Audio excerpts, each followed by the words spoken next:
En esta monografía de la serie Artistas Españoles Contemporáneos dice Consuelo de la Gándara que si hay algún artista del cual resulta artificioso separar la vida y la obra, es la pintora de quien vamos a ocuparnos. La vida de Maruja Malló está penetrada por el arte y su pintura es el reflejo continuo de lo vivido.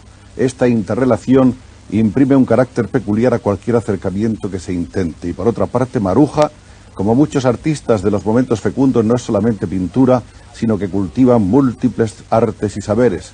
El dibujo, la cerámica, la decoración, el vestuario escénicos, los murales, las conferencias y la conversación.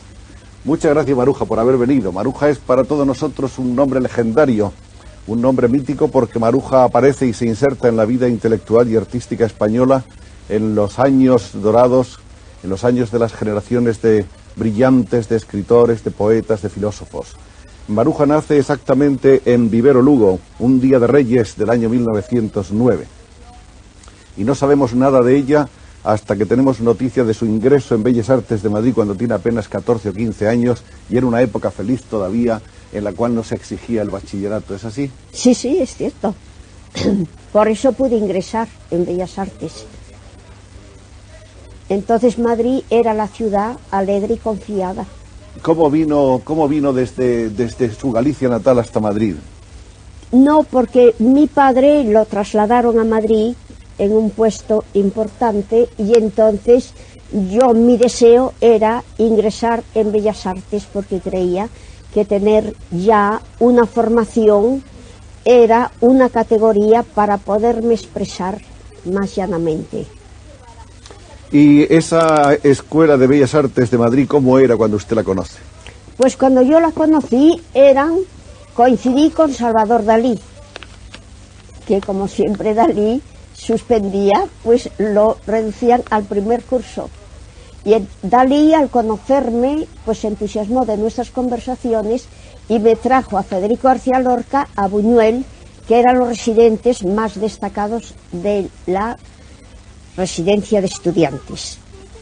Los estudios terminaron más o menos allá para el año 26, ¿no? No, por el año 28. Era yo estudiante cuando Ortega y Gasset conoció mis verbenas y dijo: la revista Occidente jamás ha hecho una exposición, pero tratándose de un caso extraordinario y tan original, hará una exposición de esta pintora. Fue mi primera exposición y la única que realizó dicha revista.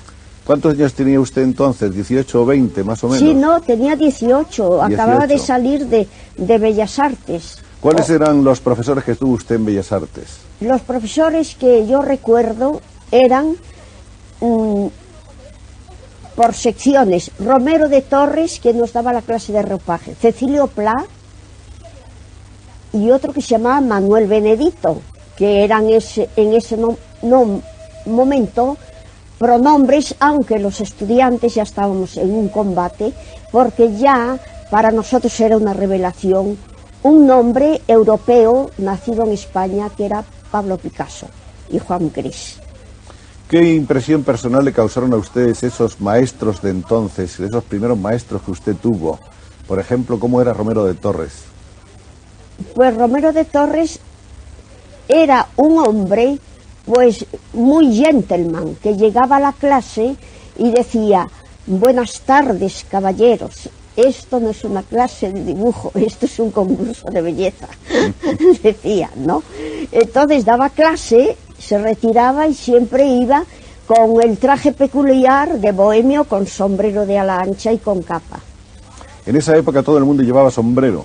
No, sí, todo el mundo llevaba sombrero. Era algo así como un pronóstico de diferencia social. Pero un buen día a Federico Dalí, a mí y a Margarita Manso, otra estudiante, se nos ocurrió quitarnos el sombrero. Y al atravesar la Puerta del Sol nos apedrearon, insultándonos como si hubiéramos hecho un descubrimiento como Copérnico o Galileo. Entonces nos tuvimos que meter por la boca del subterráneo, mientras que Federico se obstaculizaba de los insultos que nos llaman maricones, porque se comprende que creían que no despojarse del sombrero, que era como una manifestación del tercer sexo. Y en cambio Dalí apostaba que los tres éramos. Esto provocaba un escándalo y más piedras que nos llovían sobre las cabezas y nos internamos en el subterráneo. Después, como nos interesaban muchísimo los cantos gregorianos, determinamos ir al monasterio de Silos. Entonces, a nuestra entrada, un fraile dijo que no podían entrar faldas. Entonces resolvimos prontamente el problema porque nos prestaron las chaquetas Dalí y Buñuel y nos los pusimos como pantalones. Y entonces pudimos entrar en el recinto sagrados y fuimos las primeras previsoras del travestí a la inversa. Travestismo al revés. Sí, a la inversa. Entonces oímos la maravilla de los cantos gregorianos, recordando que era el canto de Amenofis III cuando acudió a Troya a defenderlo y la madre angustiada le fue a pedir a Zeus que le diera algún atributo que le distinguiera de los mortales.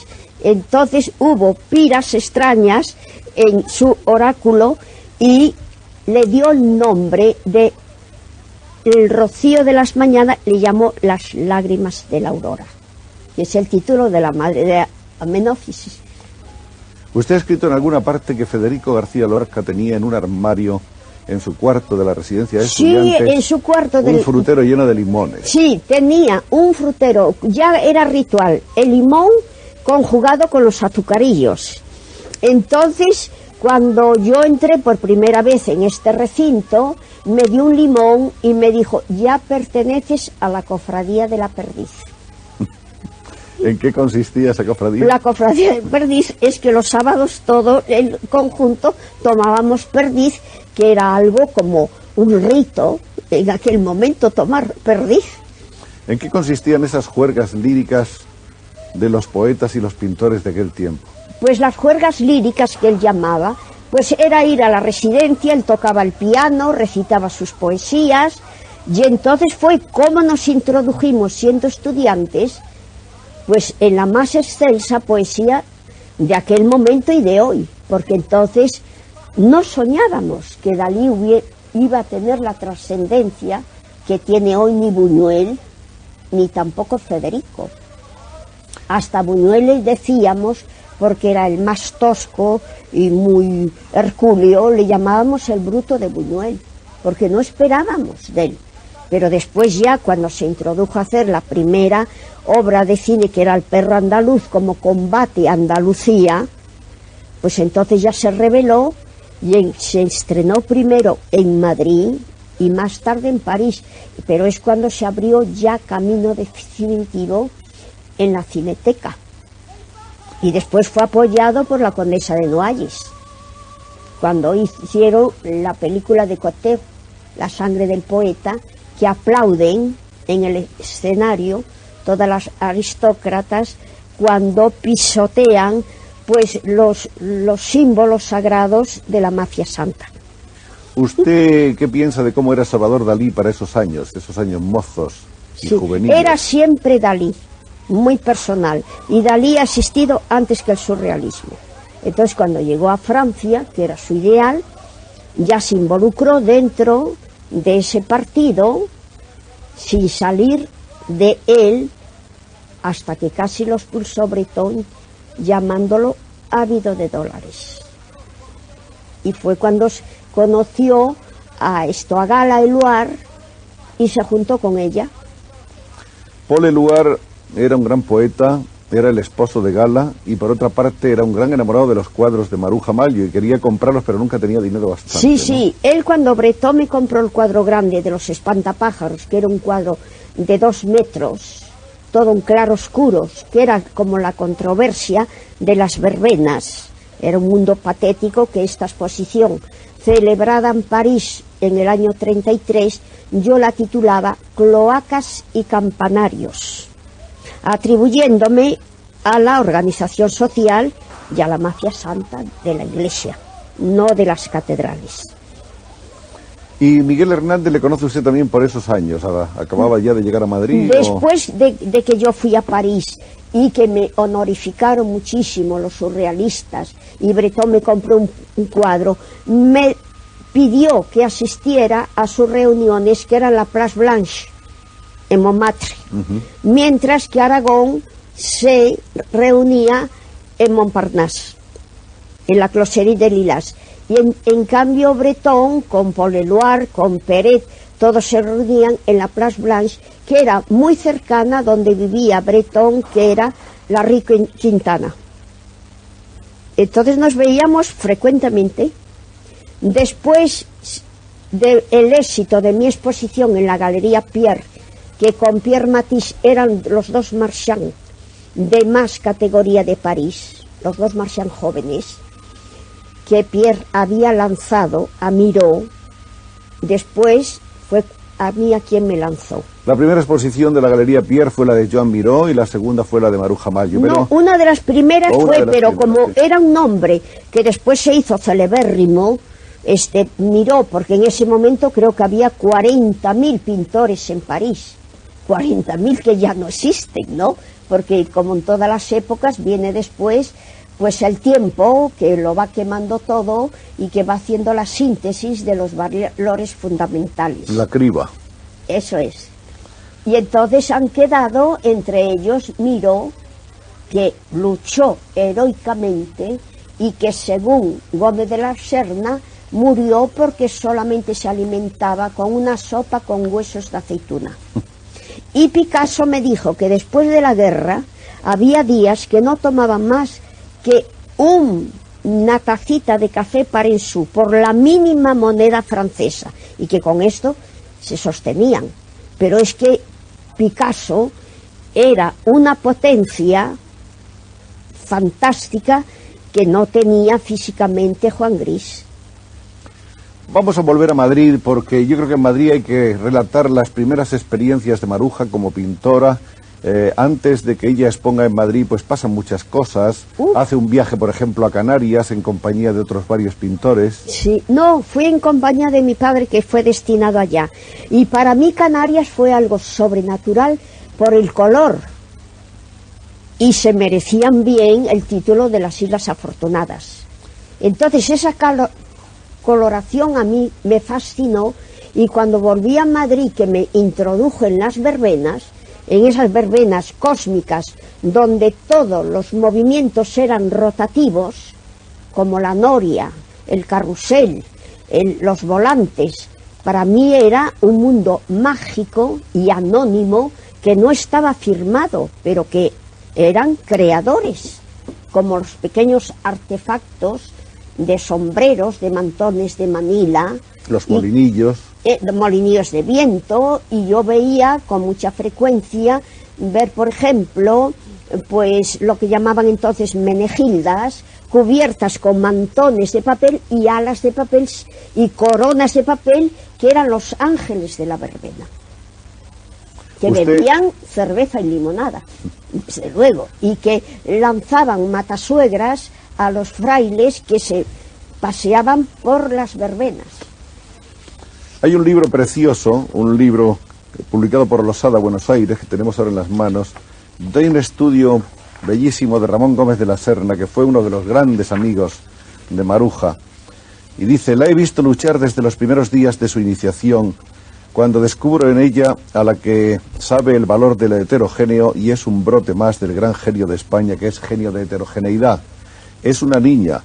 Ha terminado sus estudios en 1926 en la Escuela de Bellas Artes de Madrid y ese mismo año tiene ya la divergente revelación tan española de las Islas Canarias y de las verbenas. Y dice que pinta como un estudiante que se prepara para unas oposiciones. Sí.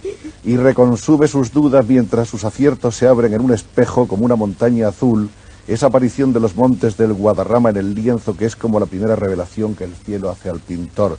Maruja aparece como una verdadera primavera nueva en el aire de Madrid, como un regalo de mayo en confundida ortografía. Viene verbenera, la primera verbena que Dios envía, etc. Sí. Qué bien escribía Ramón, qué extraordinario escritor. No, Ramón ha sido un genio trascendental, y cuando vino de Pittsburgh un americano a estudiar a fondo a Pere de Galdós y dijo que Pere de Galdós era el valor más trascendental del siglo XIX y del siglo XX era Ramón. Por eso determinó levantar en Pittsburgh un edificio que llevaba el nombre de Instituto Gómez de la Serna, fundado por una de las poderosas fundaciones, para determinar los que estuvieran entusiasmados con Ramón que vinieran a Pittsburgh y viceversa los norteamericanos que vinieran a Madrid.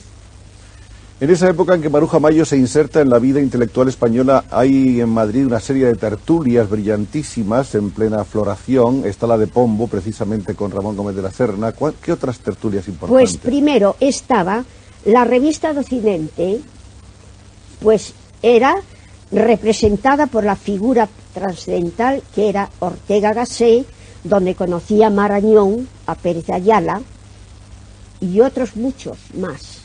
Después estaba Cruz y Raya, también presidida por José Bergamín, donde conocía a Zubiri. El Pombo de Ramón, que era en una callejuela que salía de la calle de Puerta del Sol, en cuya mesa se sentaron Francia, Alemania y Rusia, o sea, Le Corbusier, el conde de Kaiserly y Stravinsky. Entonces Madrid, España, era Europa. Era una ciudad cultural. También estuvo en el año 32 Einstein para disertar sobre la teoría de la relatividad. Por el año 33, pero el año 22, Ramón había escrito en la revista de Occidente un artículo que se titulaba El dueño del átomo, ya previendo que el átomo iba a tener pues una constatación trascendental en el universo.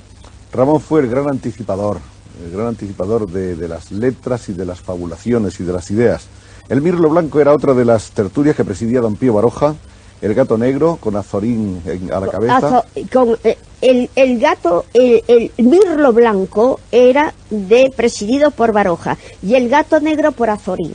Y Benavente también solía Benavente también solía ir. Y también estaba la cervecería de Correos, presidida por Neruda, y todo el grupo de la muchachada, de la gente joven, y después también se reunían en la residencia estudiantil, en la Casa de las Flores de Neruda, donde Neruda había sido trasladado de la isla de Java y había traído pues unos máscaras y unas pieles originalísimas autóctonas de esta isla. Entonces nos revestíamos y aquello era como una selva urbanizada, pero armábamos el gran batiburrillo de gritos y de simular los animales, y cuando se oía un grito, un timbre, venía impecablemente un catedrático vestido con su pijama blanco y decía que el único día que dormía en la semana era el sábado y que hiciéramos el favor de hacer silencio. Al principio se guardaba silencio, pero para el otro sábado, que era el día saturnal donde se hacían estas reuniones, entonces pues Neruda dijo, mejor que se le invite a tomar una copa y que entre. Y el catedrático, cuando veía aquella selva virgen, pues le fascinaba y no entendía absolutamente nada. Como vecino de un edificio, se podían hacer estas fiestas saturnales y ecuatoriales, porque era puro Ecuador. Y ya la tercera vez que oímos un timbre, con esa, dijo Neruda, Amparo Montt, descendiente de Puerto Montt, que es por ya muy cerca de Chile, que fuéramos ella y yo a abrir la puerta, y era Federico, y al asombro de ver a Amparo Montt, que estaba vestida de bandera argentina, entre toda la selva, nos hizo entrar y dijo, Maruja, toma la mano de Amparo, al mismo tiempo que él tomaba la otra, y dirigiéndose a todos los presentes dijo, esta bandera nos custodiará algún día. A los 8 días salía Federico para Granada para recoger su equipaje y reunirse con Margarita Xirgu en Buenos Aires, y jamás ya lo volvimos a ver.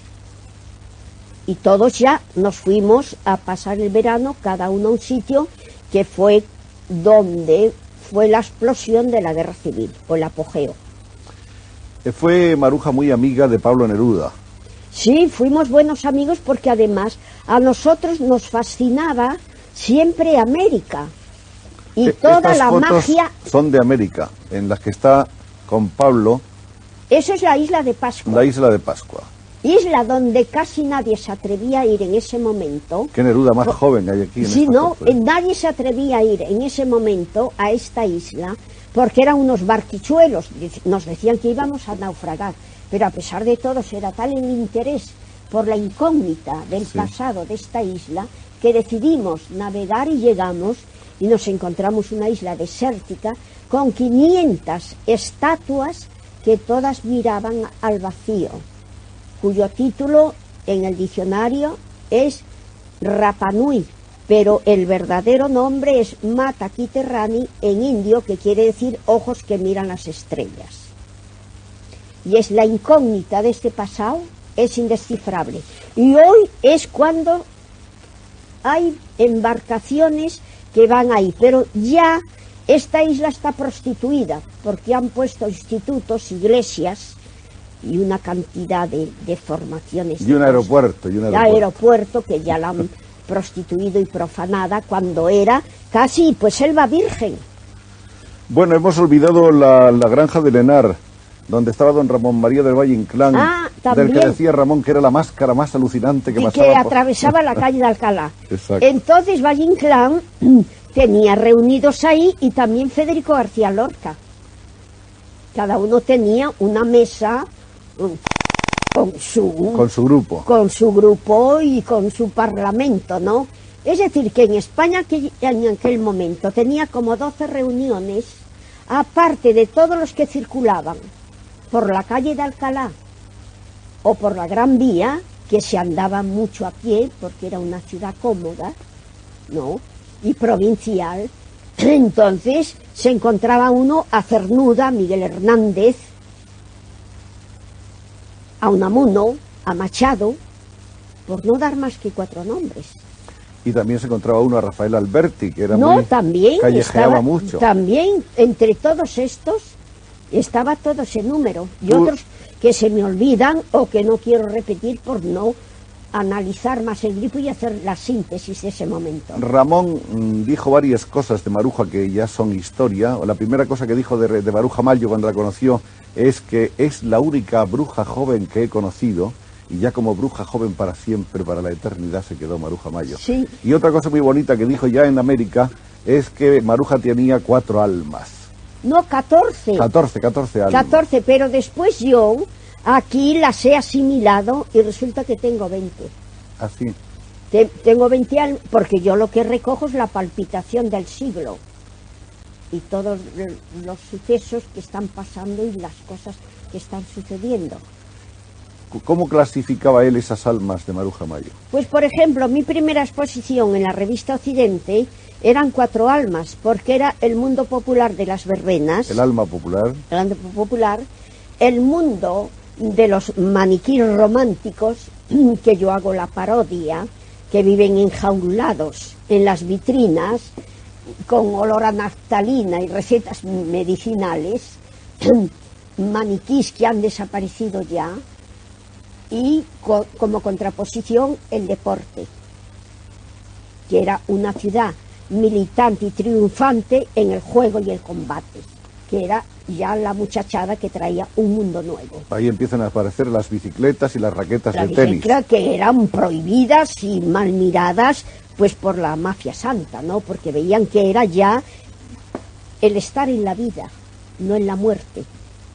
Y los maniquíes, en cambio, pues es, pues en cierto modo, una añoranza de la época romántica, al mismo tiempo que era una crítica, que coinciden en cierto modo con un dicho que me dijo Waldo Frank, el escritor, que en ese momento en Norteamérica era equivalente a John Dos Passos, que dijo: muy pronto aparecerá en el mundo un ser maldito enamorado del dinero, que vivirá aturdido por la velocidad y traumatizado por la máquina.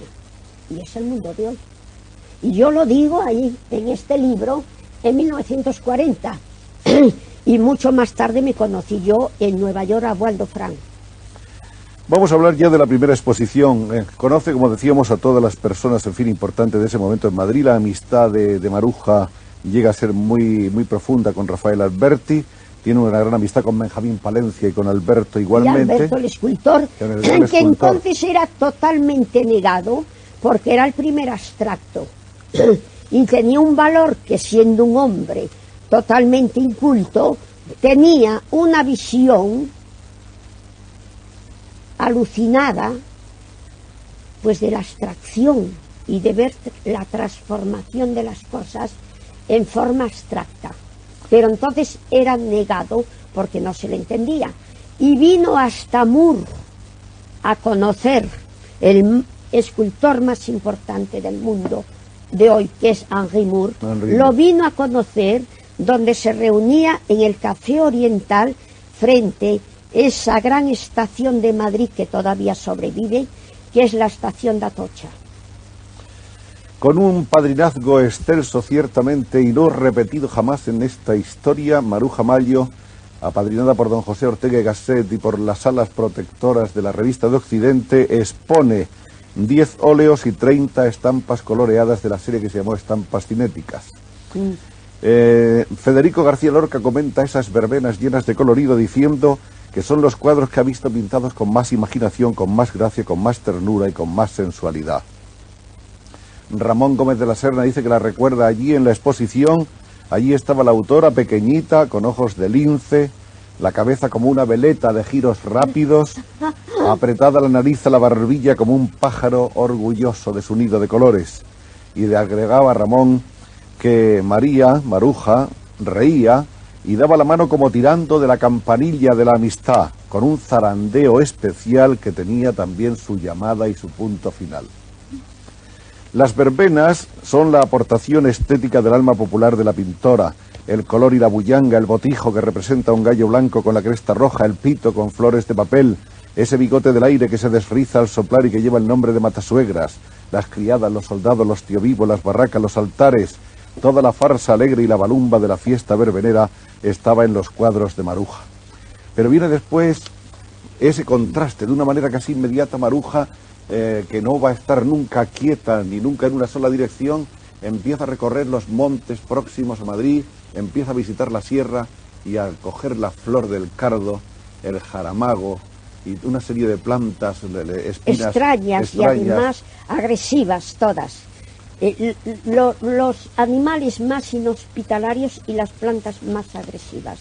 Entonces recojo eso y tomo la presencia y la ausencia del hombre, que es muerto, esqueleto, andrajo o huella, que son como 4 personalidades que se pueden desarrollar. Aquí tenemos algunos de los cuadros de esa época. Hay aquí una especie de recolección de cosas olvidadas en los merenderos de los montes de las cercanías de Madrid, desde las raspas de sardina hasta las basuras, los huesos, esqueletos, quién sabe cuántas cosas, lagartos que han sido como rotos por unas manos. No, ese ha sido trágicamente dividido por un tren que iba a toda velocidad, por el rápido que llamaban entonces. Fue dividido. Y el de los... uno que hay de espantapeces... Este es el espantapájaros, que es el que tenemos ahora justamente en este momento en nuestras manos. Y sí, este es el cuadro fenomenal que le compró encantó a André Breton y lo compró. Decía, au fond il y a des choses qui volent, porque le hacía muy extraño algo muy chiquito, pero que volaba, pero que para él era la iniciación del surrealismo, lo que era flotante, lo que estaba fuera de las leyes de la gravedad, lo que ya estaba levitando. Este es el antro de fósiles, otro cuadro de la época. Y el antro de fósiles es cuando yo digo que sobre el suelo húmedo se desarticula la armonía de los esqueletos entre la descomposición de los barriles y guitarras. Los mapas se desgajan bajo una arquitectura de arcos y telarañas. El galope del mar inunda las bodegas. Eso era metiéndome con el folclore, por las guitarras. Como puede verse, Maruja no solamente es una gran pintora, sino que además ella teoriza. No sé quién cuenta, creo que es Ramón, que en los primeros tiempos ella no era nada teórica, pero que después ha ido teorizando, dando conferencias y elaborando una pintura social. Una filosofía de la pintura, por claro, sin renunciar jamás a los 5 elementos plásticos que eran la estructura, forma, volumen, materia y color, que después vino una escuela aquí en Madrid, que era la escuela oficial, que renunció a todo y al ser informales porque no tenía contenido. Vamos a recordar que es en el 31-32 cuando se va con una beca de la Junta de Ampliación de Estudios a París, que es entonces cuando la conoce André Breton, cuando le compra el espantapájaros, cuando conoce y trata allí a Picasso, cuando le ofrecen un contrato por 2 años, un famoso Marchand que ella rechaza olímpicamente. Sí, olímpicamente, y que era el hermano de León, era Paul Rosenberg. Pero como yo tenía en ese momento la esperanza de una España nueva, yo le dije, pues retardemos esta inauguración para un tiempo limitado. Pero entonces es cuando brotó del suelo humeante una aurora de escombros. O sea, los restos insepultos de la Edad Media. Se hace por fin la exposición de París con todas esas campanarios y cloacas. Después, el año 33, regresa a Madrid y a su vuelta empieza a trabajar como profesora de dibujo, primero en Arévalo, después en Madrid en la Escuela de Cerámica, en un instituto de segunda enseñanza y en la residencia de estudiantes. ¿Cómo podía yo coordinar se expresaba en ese campo de la docencia, de la enseñanza, Maruja? Pues para mí, por ejemplo, Arévalo, que hacía más frío que Ávila, cuando me levantaba yo decía, Arévalus, mazmorrus Siberiais. Y entonces la dueña del hotel me servía los domingos unos buñueles y me tenía mucha admiración, me llamaba Majeta. Y después, claro, como era un recinto muy pequeño, el único sitio como en Toro donde se levanta el románico mudéjar, pero todo era siniestro, negro, de gente, pues sencillamente, pues de una tumbofilia declarada. Y un buen día, pues yo como iba a dar clase, mi bicicleta se desvió y entró en una catedral donde había una misa solemne, y entré hasta el altar mayor y salí con toda calma. Entonces el público, las beatas, me vieron como un ángel de fray angélico. Qué maravillosamente nos cuenta sus recuerdos, poetizándolos, literaturizándolos, Maruja Mayo. Aquí tenemos algunas fotos de la época. Esta es una Maruja, la joven bruja de la pintura, sí, en aquellos años adolescentes. Que yo siempre le decía a Ramón que por qué no me decía Sibila, que era más trascendental. Porque entonces yo le pregunté al diccionario, al Colin inglés, a un francés maravilloso y a un español. El inglés y el francés dicen ser seductor, encantador, maravilloso, y en cambio el español, a pesar de ser la luz, dice pacto con el diablo, condenado por la Iglesia. Entonces esto me hizo mucha gracia por la interpretación que daba, y yo digo, pues todo esto viene de la educación judaica. Aquí en estas fotografías hay un detalle curioso, que son los cráneos estos, las calaveras. Sí, porque yo me encontré Cercedilla, que entonces era una playa era un veraneo de muy venerado, porque hasta estuvo uno que fue presidente, que creo que se llamaba Berenguer. Lleva a las hijas del embajador de Cuba, Luis Jiménez Azúa, Herrera, el de la estratosfera, y mucha gente distinguida, porque eran los señores que dejaban la familia e iban a hacer el weekend con la familia. Pero yo me encontraba por los campos desérticos cardos y calaveras de burro. Entonces los proyecté Y de alguna lo que manera... era Castilla la Vieja. De alguna manera se transformaron en la plástica En una plástica contemporánea de aquel momento que era Castilla la Vieja. Nunca Castilla la Nueva. Esta foto tan extraña... Ah, no, eso ya pertenece a la mítica chilena.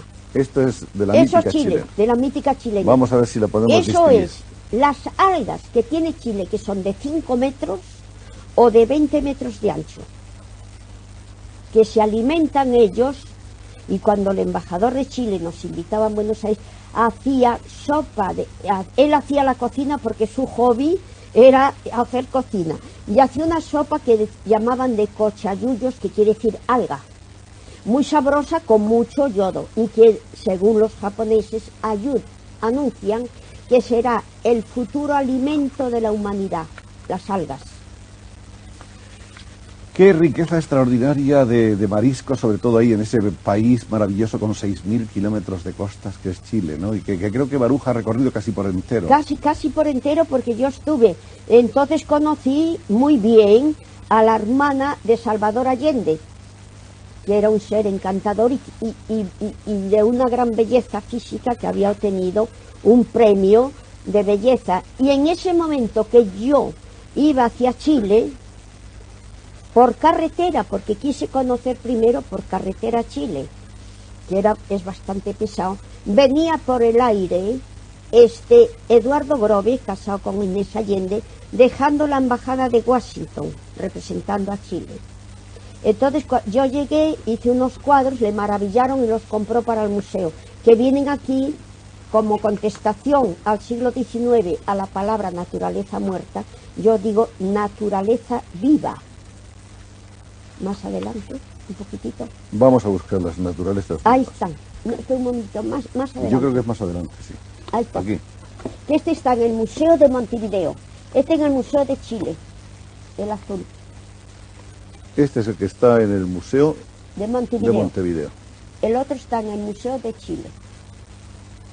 Y el otro también en el Museo de Chile.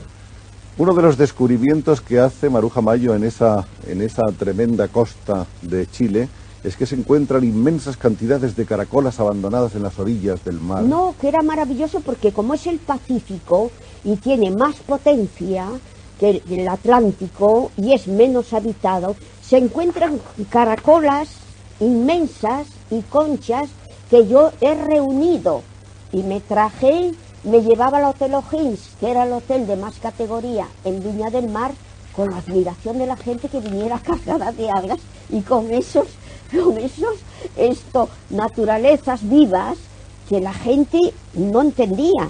Y más tarde Neruda se aficionó con esto sin entender al principio por qué reunía yo las caracolas, hizo una gran colección. Enorme colección. De colección. Que luego la regaló a la universidad. No, se la incautó el Estado.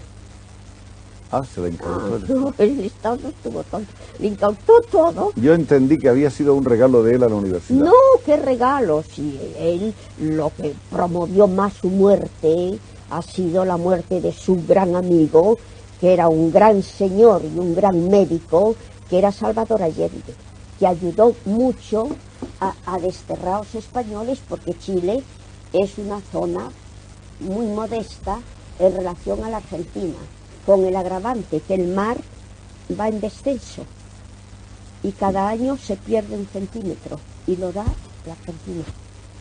Y se mete usted en el agua y enseguida se ve cubierto el cuello. Y a mí me decía Neruda, Majita, ten cuidado que aquí un campeón de natación puede naufragar, porque como las algas son de 5, se enredan y ya no sales, ¿no? Las algas en tamaño. La verdad es que esa colección de caracolas fue en cierto modo decisiva en algunos momentos de la vida de Pablo. Por ejemplo, parece que la colección de caracolas fue el pretexto que asoció un poco las personalidades de Matilde Neruda, su viuda, sí, y del propio Pablo, ¿no? El pretexto de ir a ver la colección. El pretexto de ir a ver la colección de caracolas, parece, sí, ¿no? Claro, no, porque por ejemplo Delia que estuvo aquí en España y que era de las Delia familias... fue la segunda esposa de Pablo. Ah, usted Delia. habla de la segunda. No, yo estaba hablando de Sí, de la segunda, Matilde, claro, pero para no porque confundir. La primera fue la holandesa. La primera era de esto de... La holandesa. Era la holandesa, pero nacida en la isla de Java, era javanesa. Entonces, la segunda, Delia del Carril, que yo misma se la presenté, entonces él estuvo mucho tiempo con ella. Más de 20 años. Más de 20 años.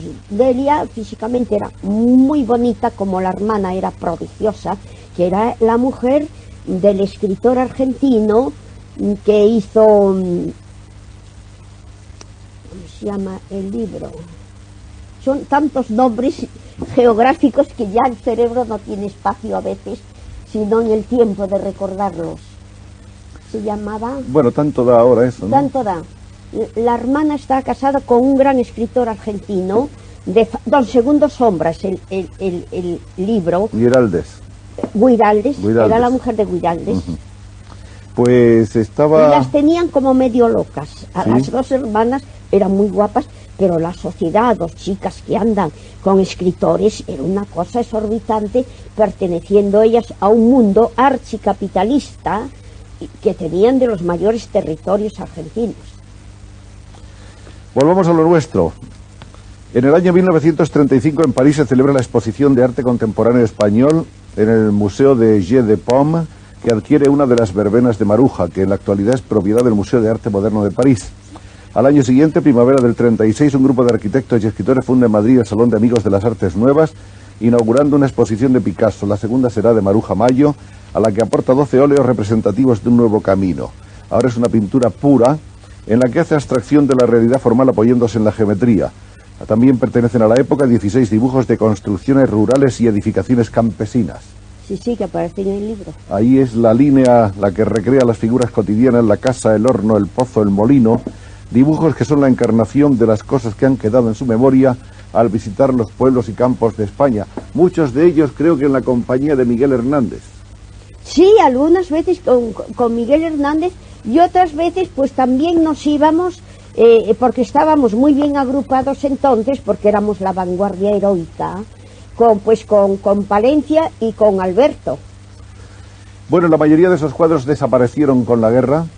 Todos esos cuadros, más las cerámicas, que yo cuando llegué a París y como conocía a Valdemar Georges, que era de los más importantes críticos de arte en París, que tenía la revista Formes, al ver el libro dijo que dónde podía adquirir. Yo dije, no, yo le regalo este libro. Me dijo, ¿vous savez faire de poterie avant Picasso? Yo dije, pues no sé. Y dijo, sí, esto está fechado en la exposición que usted hizo en el año 36 y Picasso empezó en el 54 a hacer poteries. De manera que en eso también se adelantó Maruja Mayo a los grandes maestros como Pablo Picasso. En la escuela fábrica de cerámica que había fundado Francisco de Alcántara es donde estuvo trabajando Maruja, cociendo ahí una gran cantidad de platos, volcando en ellos todo su amor a la geometría y planteando los grandes temas de nuestra tierra, la espiga, el toro, el olivo, etcétera.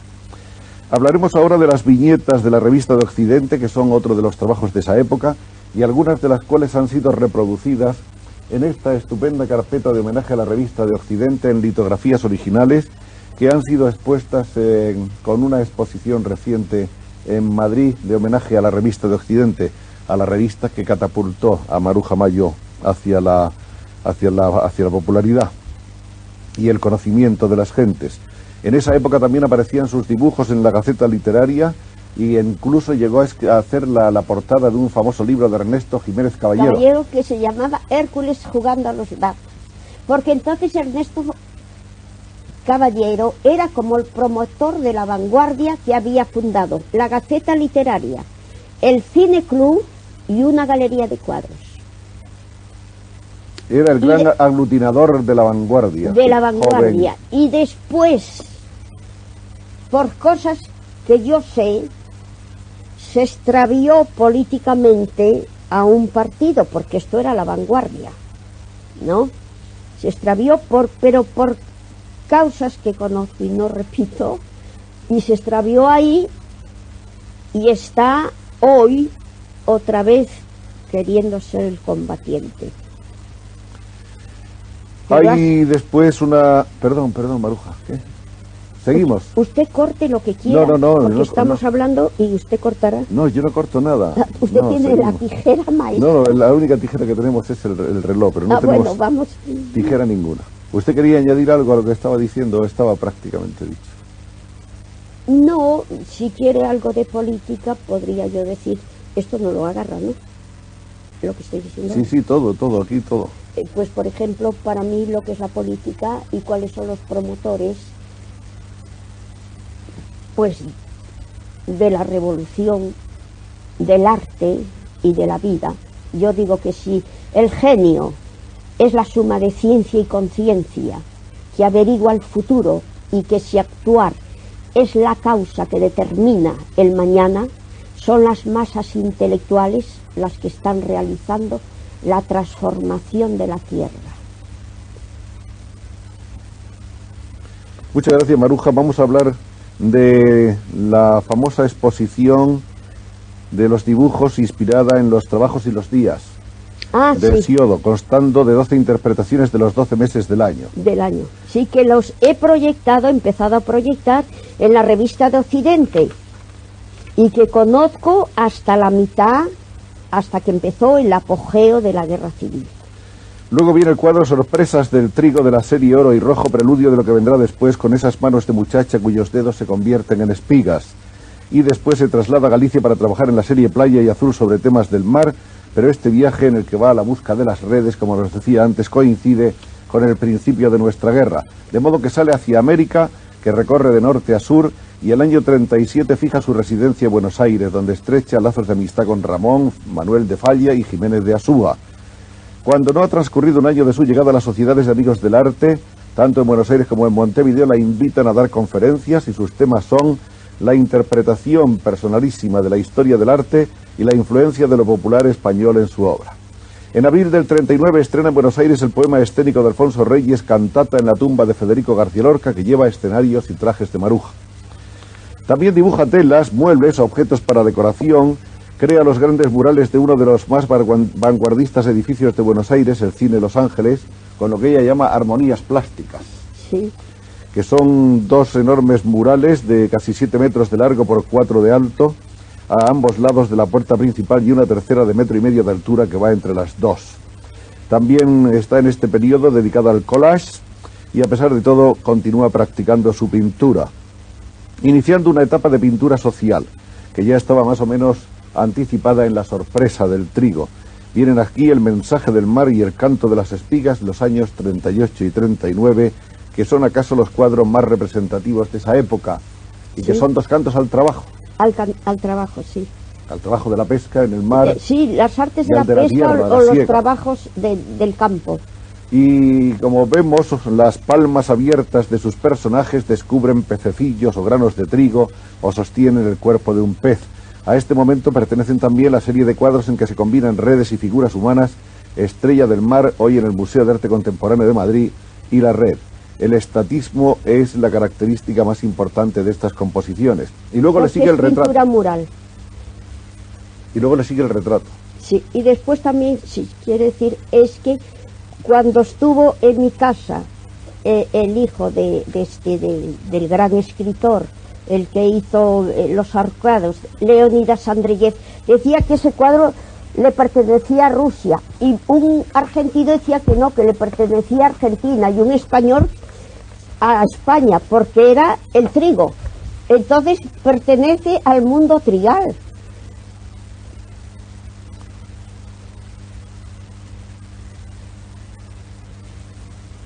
Ahí están las espigas de trigo, los peces, todos los temas. Es un cuadro pánico de esta época.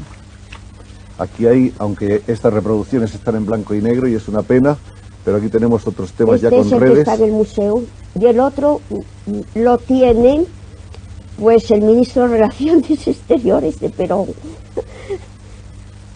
que venía a España, viene por España, Tuco Paz. Bueno, y de los retratos que íbamos a hablar ahora, que son lo que ella llama retratos bidimensionales. Sí. Fundamentalmente pienso que con este ya damos un ejemplo. Sí, y dentro viene la bidimensional porque viene el perfil del frente. Vamos a tratar de encontrarlo.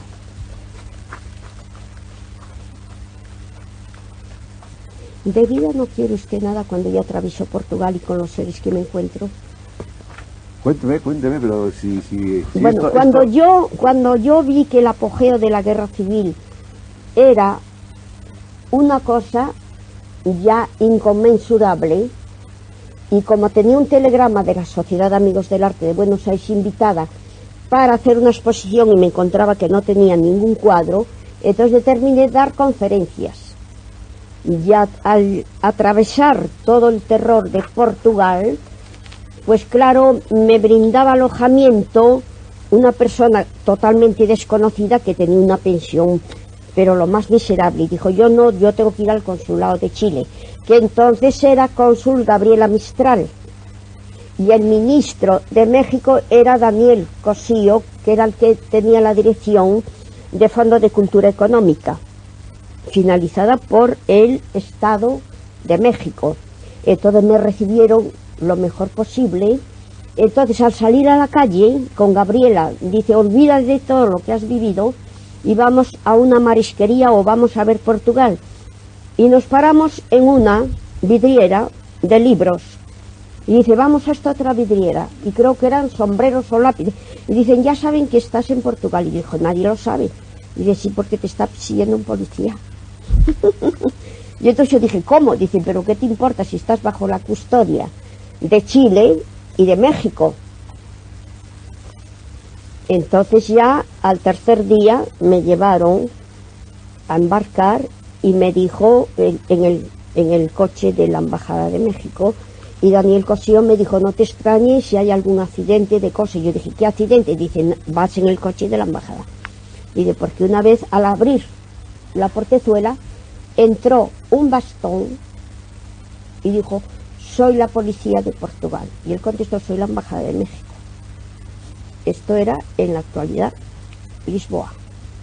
Entonces ya me tomé el barco, que me prepararon ellos un camarote diplomático, porque el camarote que yo tomé era el que podía, el tercera.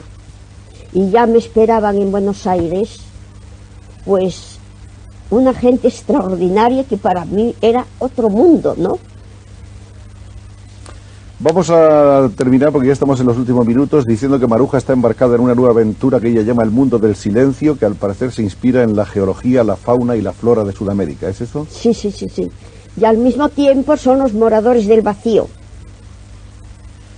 Y en algunas ocasiones, en entrevistas periodísticas, Maruja Mayo ha dicho que para ella Goya es el hombre, Velázquez la técnica, el técnico, el Greco, el sabio,